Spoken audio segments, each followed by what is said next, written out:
بسم اللہ الرحمن الرحیم۔ میرا نام مائدہ ہے اور میرے شوہر کا نام احمد ہے۔ احمد جیسے ہی گھر میں داخل ہوئے تو کہنے لگے، آج رات کا کھانا پڑوسی ہمارے گھر کھائیں گے۔ کون سے پڑوسی بھائی؟ میں نے حیران ہو کر پوچھا۔ آپ مجھے بتائے بغیر دعوت بھی دے آئے؟ دعوت دینی تھی تو 2 دن پہلے بتاتے نا، کچھ بندوبست بھی تو کرنا ہوتا ہے۔ میں نے ایک سانس میں ہی اتنا کچھ کہہ ڈالا۔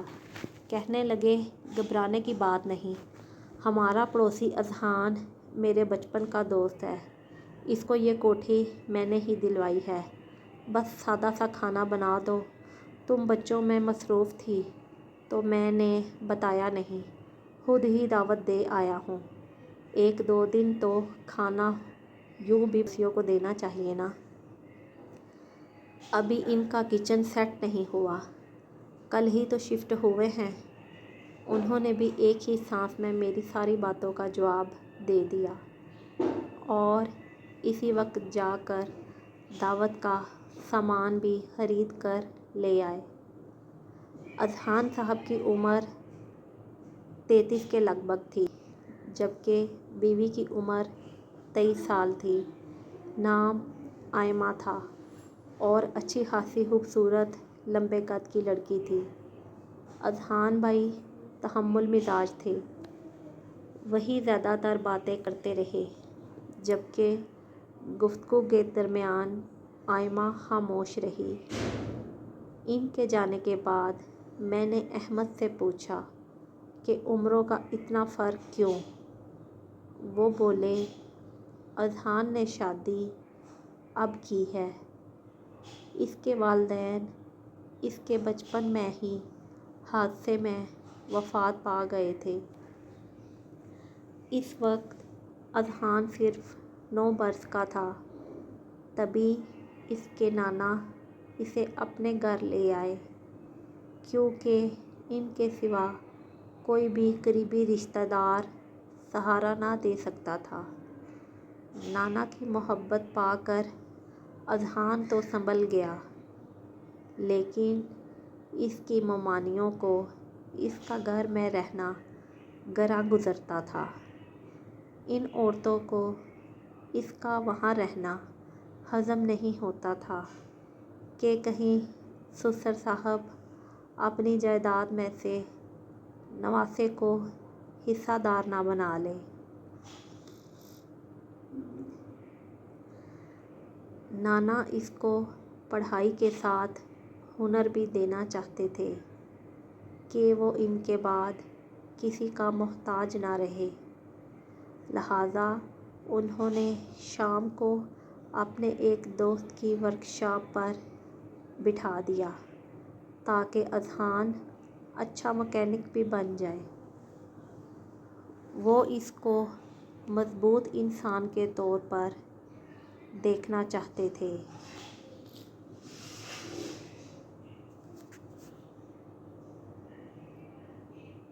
اذہان نے تعلیم بھی حاصل کی اور ساتھ میں وہ ایک قابل مکینک بھی بن گیا۔ اس نے گاڑیوں کا کام اچھے طریقے سے سیکھ لیا تھا۔ جلد ہی اس کو ایک اچھی ملازمت بھی مل گئی۔ گھر میں روز روز کے جھگڑوں سے تنگ آ کر اذہان نے وہ گھر چھوڑ دیا۔ نانا نے بھی گھر کے حالات سے عاجز آ کر اجازت دے دی۔ وہ کرائے کا کمرہ لے کر رہنے لگا۔ اس کی عادت تھی کہ وہ ہر کام بہت توجہ اور دل جمعی سے کرتا تھا، لہٰذا دفتر میں اس کی یہ عادت وجہ ترقی بنی۔ اس کی جلد ترقی کی وجہ سے اس کے کولیگ اس سے حسد کرنے لگ گئے اور سازش کر کے اسے دفتر سے نکلوا دیا۔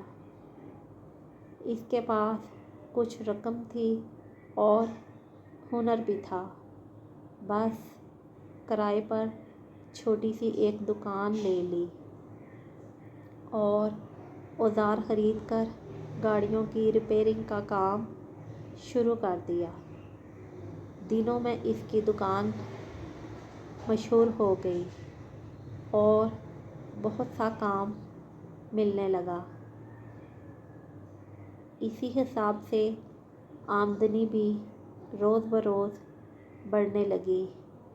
زندگی کی بقا کی جنگ لڑتے ہوئے اس کی عمر 30 سال ہو گئی۔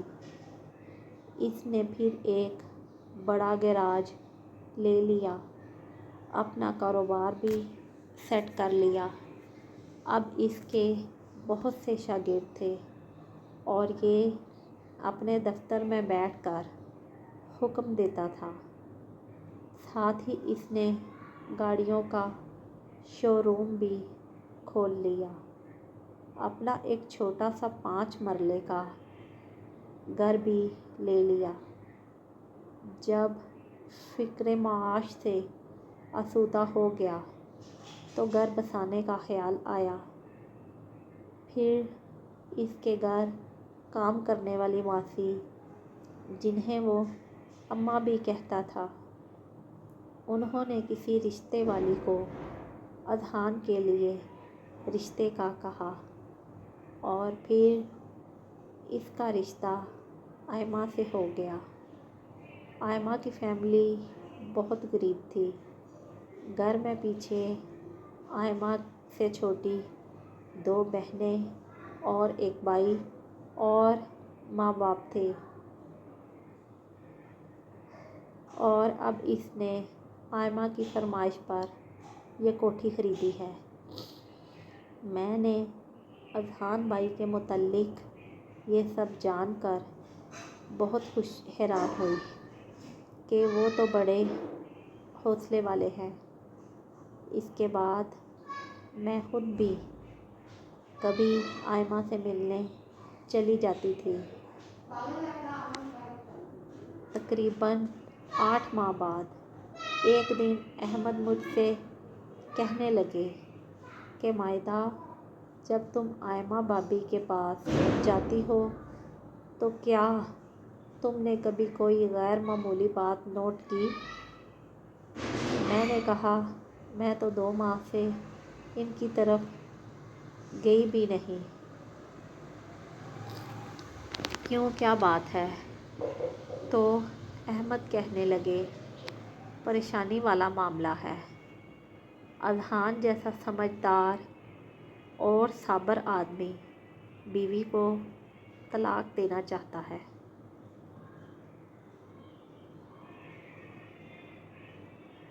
وہ بہت پریشان ہے۔ تم ذرا آئمہ بھابھی کے پاس جاؤ اور پتہ کرو کہ آخر بات کیا ہے۔ دوسرے دن میں آئمہ کے پاس گئی۔ وہ بنی ٹھنی بہت خوش نظر آ رہی تھی، ہلکے میک اپ اور جویلری پہنے بہت حسین لگ رہی تھی۔ اس روپ میں آئمہ کو دیکھ کر میں خوش ہو گئی کہ لگتا ہے آئمہ اپنے گھر میں سیٹ ہو گئی ہے۔ ابھی میں وہاں بیٹھی تھی کہ دروازے پر دستک ہوئی۔ گیراج سے لڑکا روٹی لینے آیا تھا۔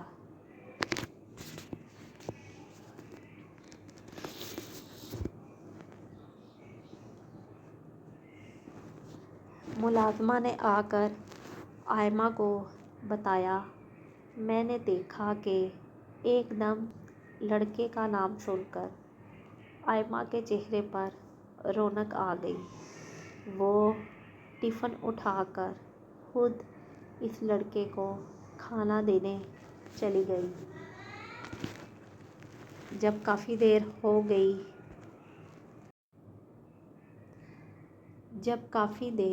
ہو گئی تو میں اٹھ کر جانے لگی۔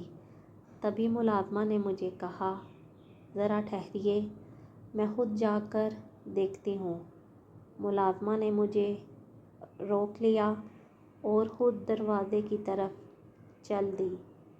یہ صورتحال دیکھ میں تھوڑا پریشان ہو گئی۔ اب سمجھ میں آیا کہ کچھ اور معاملہ ہے اور میرے شوہر اگر پریشان ہیں تو کسی وجہ سے ہی پریشان ہیں۔ اور میرے شوہر اگر پریشان ہیں تو کسی وجہ سے ہی پریشان ہیں۔ ذرا دیر بعد ملازمہ آ گئی۔ اس کے چہرے پر گھبراہٹ تھی۔ میں جانے کو ہوئی، دروازے تک پہنچی ہی تھی کہ آئمہ اندر آ گئی۔ اصرار کرنے لگی کہ بیٹھو، مگر میں نے معذرت کر لی کہ بچے اسکول سے آنے والے ہیں اور مجھے دیر ہو رہی ہے۔ شام کو احمد آئے تو میں نے ان کو تمام صورتحال سے آگاہ کر دیا اور پوچھا کہ آخر معاملہ کیا ہے۔ وہ بولے، پچھلے دنوں اذہان نے کاروبار بڑھایا تو اس کو سنبھالنے کے لیے ایک نوجوان کی ضرورت تھی۔ اس نے فرحان نامی لڑکے کو ملازم رکھ لیا۔ وہی دکان سے روز کھانا لینے آتا۔ کچھ دنوں سے وہ دیر کر رہا تھا۔ انہوں نے پوچھا کہ بھئی تمہیں کیوں دیر ہو جاتی ہے؟ فرحان نے جواب دیا کہ جب میں جاتا ہوں کھانا تیار نہیں ہوتا تو پھر مجھے انتظار کرنے کو کہا جاتا ہے۔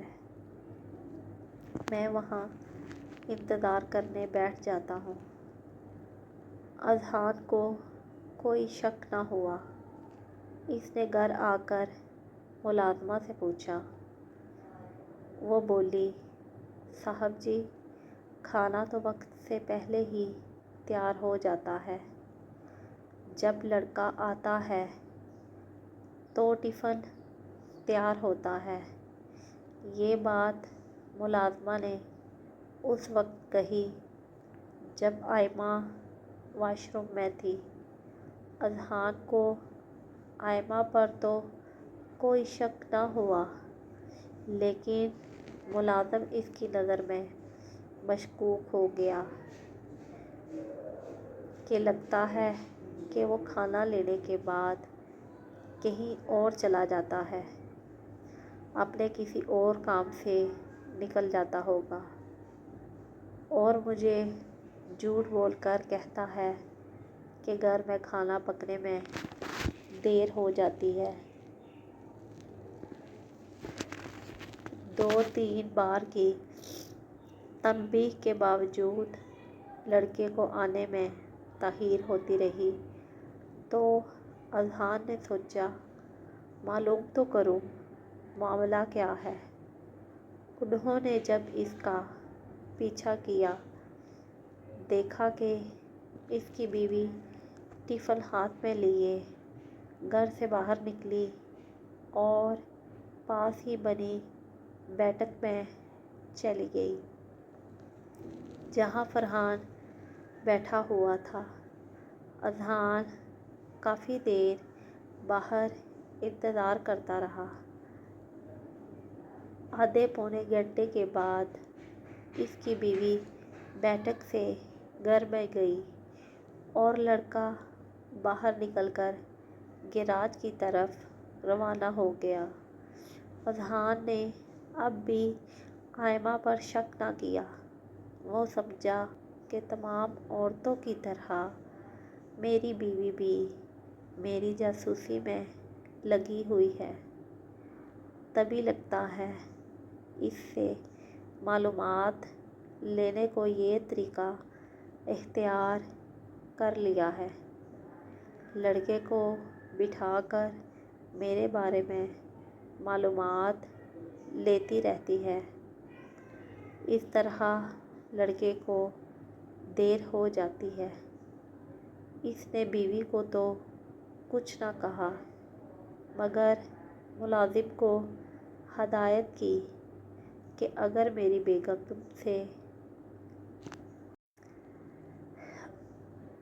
میری باہر کی سرگرمیوں کے بارے میں احوال لینے کی کوشش کرے تو اس سے بات کرنے کی بجائے مجھ کو آگاہ کر دینا، اور اس سے یا مجھ سے ڈرنے کی ضرورت نہیں۔ ملازم سمجھ گیا کہ اب ان کا بیٹھک میں رکنا خطرے سے خالی نہیں، لہٰذا اس نے آئمہ کو آگاہ کر دیا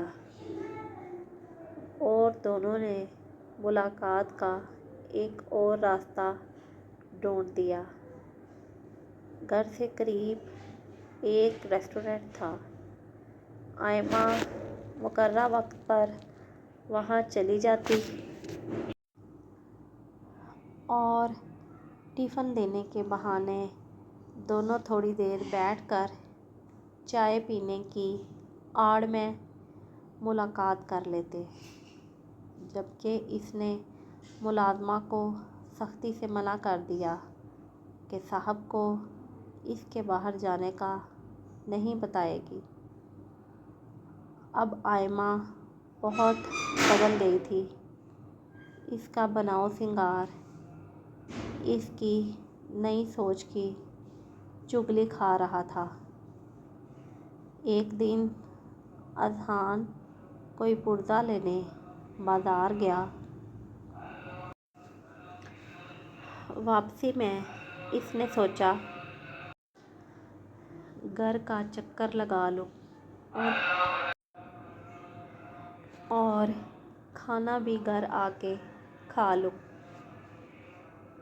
وہ گاڑی میں بیٹھا تھا، جوں ہی اس کی گاڑی ریسٹورینٹ کے سامنے سے گزری، اس نے فرحان کو وہاں سے نکلتے دیکھا۔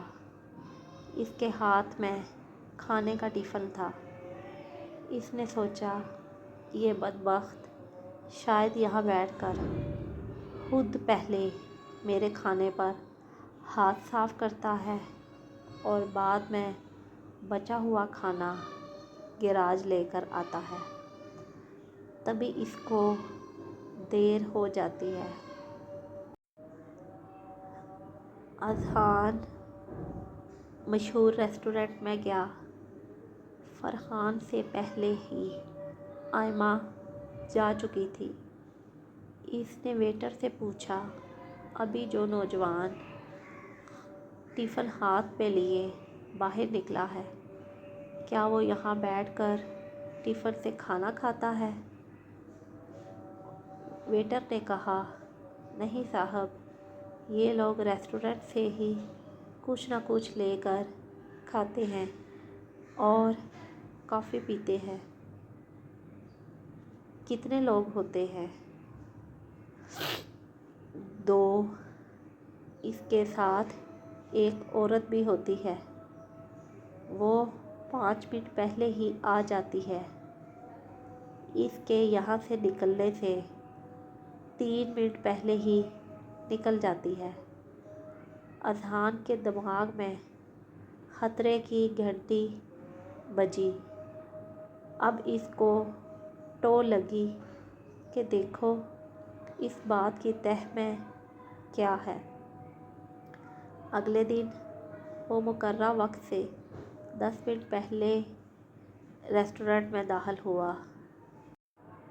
وہ مقررہ وقت سے 10 منٹ بعد ریسٹورینٹ میں داخل ہوا۔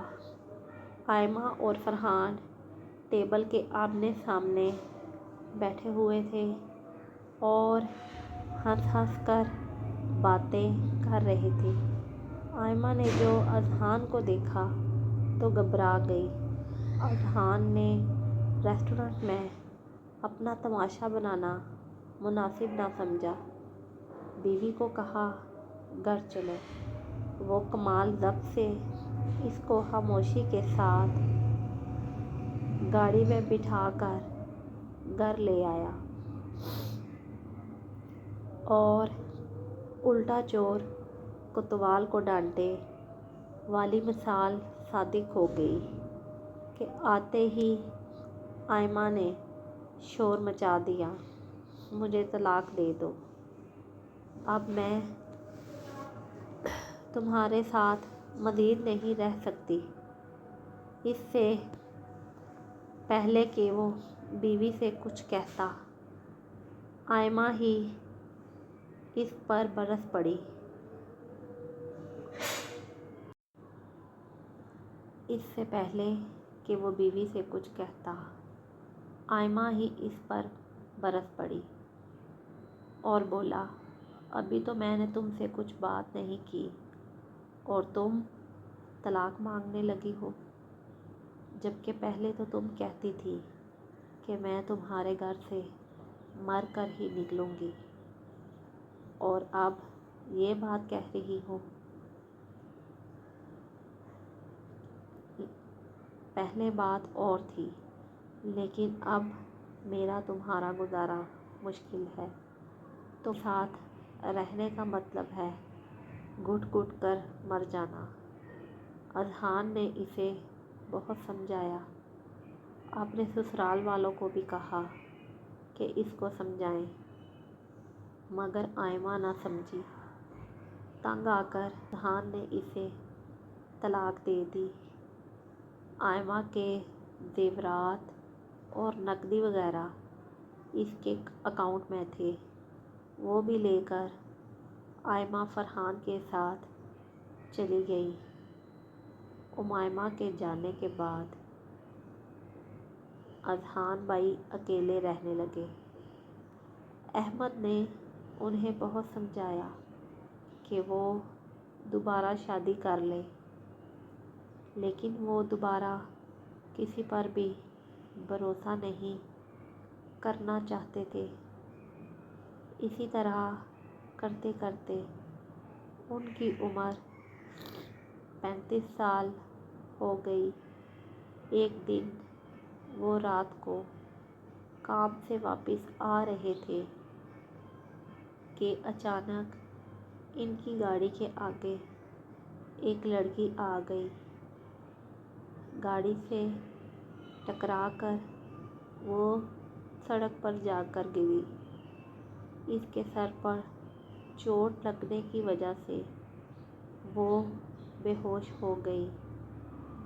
اذہان بھائی نے اسے فوراً گاڑی میں ڈالا اور ہسپتال لے گئے۔ انہوں نے فون کر کے احمد کو بھی بلا لیا۔ لڑکی جب ہوش میں آئی تو اس نے بتایا کہ اس کا نام انجل ہے، وہ اپنے ماموں کے پاس رہتی ہے۔ اس کے ماموں نشئی ہیں اور جوا بھی کھیلتے ہیں۔ انہوں نے جوئے میں بہت بڑی رقم ہاری تھی، جس کے بدلے انہوں نے انجل کا سودا کر دیا۔ اسی لیے وہ اس رات گھر سے بھاگی تھی۔ وہ رو رہی تھی کہ وہ واپس اپنے ماموں کے گھر نہیں جانا چاہتی، اس لیے وہ لوگ اسے کسی دارالامان میں بھیج دیں، مگر احمد اسے گھر لے آئے۔ انہوں نے انجل کے متعلق چھان بین کی تو انجل کی باتوں کی تصدیق ہو گئی۔ انجل بہت ہی خوبصورت تھی۔ پھر ہم دونوں میاں بیوی نے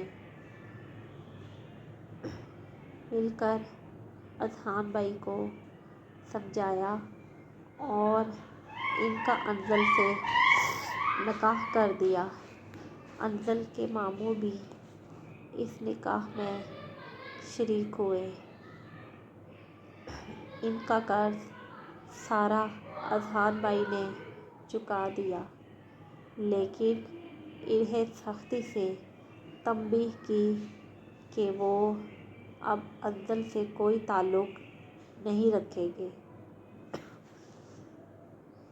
میں نے انجل کو اذہان کے ماضی کے متعلق سب کچھ بتا دیا۔ شروع میں اذہان بھائی نے انزل پر بہت سختی کی، بات بات پر اسے ٹوکتے۔ وہ انزل پر آئمہ کی طرح بھروسہ نہیں کرنا چاہتے تھے، مگر انزل نے ان کا تلخ رویہ بہت صبر سے برداشت کیا اور اپنی محبت اور توجہ سے بہت جلد اذہان بھائی کے دل میں اپنی جگہ بنا لی۔ شادی کے 8 ماہ بعد خدا نے انہیں اولاد کی خوشخبری سے نوازا، جس نے ان کے رشتے کو مزید مضبوط کر دیا۔ دوسری طرف آئمہ کو بھی فرحان نے دھوکہ دیا اور نقدی اور زیورات حاصل کرنے کے بعد اسے چھوڑ دیا اور وہ واپس اپنے ماں باپ کے پاس آ گئی۔ وہ اب اپنے کیے پر بہت پچھتا رہی تھی۔ جب کوئی چیز آپ کو میسر ہوتی ہے تو اس کی قدر نہیں ہوتی، اس کی قدر کھونے کے بعد ہی ہوتی ہے۔ شکریہ۔ برائے مہربانی چینل کو سبسکرائب اور ویڈیو کو لائک کر دیں۔